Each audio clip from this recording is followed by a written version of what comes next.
अमरावती विमानतळाचं उद्या उद्घाटन मुख्यमंत्री फडणवीसांच्या हस्ते होणार उद्घाटन। दक्षिण आशियातील सर्वात मोठं पायलट प्रशिक्षण देखील करणार सुरू।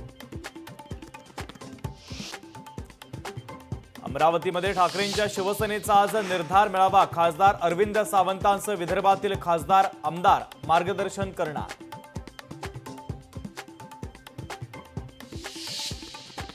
राज्यातील थंड हवेची ठिकाणं देखील आता उकाड्यानं हैराण। लोणावळ्यामध्ये पारा 38 अंश सेल्सिअसवर तर इगतपुरी तोरणमाळ येथे पारा 39 अंश सेल्सिअसवर।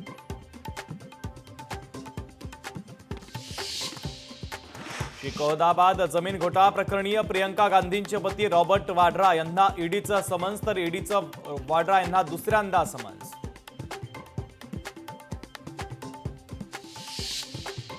तेलंगणानं एसटी आरक्षणाचे 3 गटात केले विभाजन। आर्थिक, शैक्षणिक आणि सामाजिक स्थितीनुसार विभागणी करणारे देशातील पहिलं राज्य।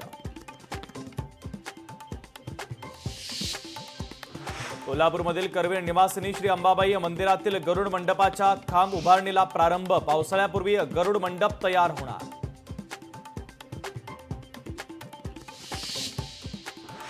नागपूर शिक्षक भरती घोटाळा प्रकरणी 580 अपात्र शिक्षक, शिक्षकेतर कर्मचाऱ्यांच्या नियुक्त्या रद्द करून पगार वसुली केली जाण्याची शक्यता।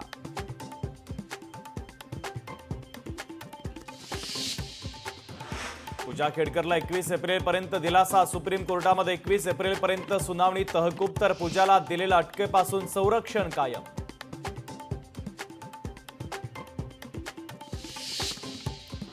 ठाकरेंच्या शिवसेनेकडून मुंबईत ठिकठिकाणी हंडा मोर्चा। दक्षिण मुंबईतील पदाधिकारी पोलिसांच्या ताब्यात, तर हंडा मोर्चा काढण्यापूर्वीच पोलिसांनी घेतलं ताब्यात।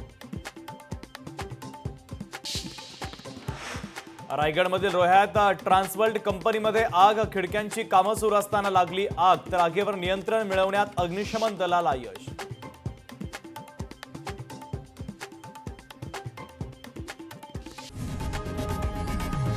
लोकशाही मराठी ऐका, पहा, जागरूक रहा।